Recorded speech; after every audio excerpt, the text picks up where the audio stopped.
starters basically. Drop it.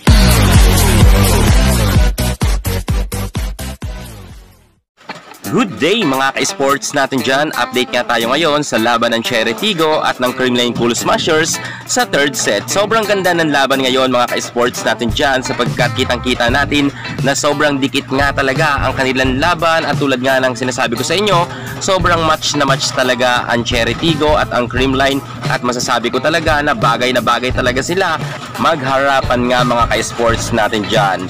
Pumasa na talaga mga ka-sports natin dyan ang Cherry Tigo pero hindi dyan nagpatinag ang Creamline Cool Smashers kung saan ginamit na nga ni Coach Sherwin Meneses ang kanyang alas. Walang iba kundi si Tots Carlos at si Bernadette Pons. Gumanda na talaga mga ka-sports natin dyan ang galawan ngayon ng Creamline Cool Smashers at medyo nga nagising na nga sila mga ka-sports natin dyan dito nga sa third set. Matapos ngang matalo sila ng Cherry Tigo sa second set pero dito sa third set ay hindi na talaga pumayag ang ating Queen Gemma Galanza na sila muli ay matalo. Lamang nga mga ka-sports natin dyan ang nasabi nating Creamline Cool Smashers ng 5 puntos kung kaya nahirapan na nga ditong humabol nga ang Cherry Tigo. Pinipilit naman ni Aya Laure na makahabol sila or makadikit man lamang sa Creamline Cool Smashers ngunit hindi na talaga dito pumayag ang team nga ni Coach Sherwin Meneses. Sobra talaga kasing nagka-error din ang nasabi natin Cherry Tigo kahit nga ang services nga ni Aya Laure ay sumablay at sobrang sayang na sayang nga dito si Aya Laure. Samantalang less error naman nga ngayon ang ipinakita ng Creamline Cool Smashers kung kaya talagang nakakalamang sila pagdating nga sa Cherry Tigo. Pinasok na muli si Maylin Paat at si Robles rin pinasok na rin. Kanya-kanya na talaga silang hugutan ng mga magagaling na players at mukhang ipinapakita na nga nila ang kanilang alas.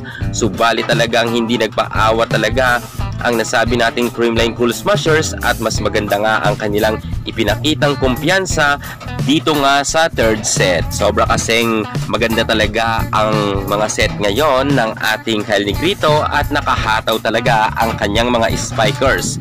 Kahit nga itong si Bernadette Pons, Gemma Galanza, Tots Carlos, Panaga ay talagang meron ambag mga ka-sports natin dyan.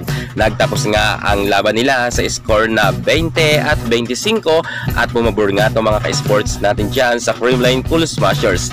5 nga ang kalamangan ng Creamline. Siyempre dahil natalo ngayon ang Cherry Tigo, talagang lalaban yan pagdating sa fourth set at dito na talaga magkakaalaman kung kakayanin na ba ng Creamline na pataubin nga ang Cherry Tigo ng tuluyan or papalag pa ang Cherry Tigo sa Creamline para nga abutin ito sa fifth set. Abangan natin ang pinakalas na laban nila kung sakasakali man. Kaya tumutok kayo at mag-update ulit tayo ng mabilisan. Muli, congratulations sa Team Good Vibes. Panalo na nga sila ng 2 set.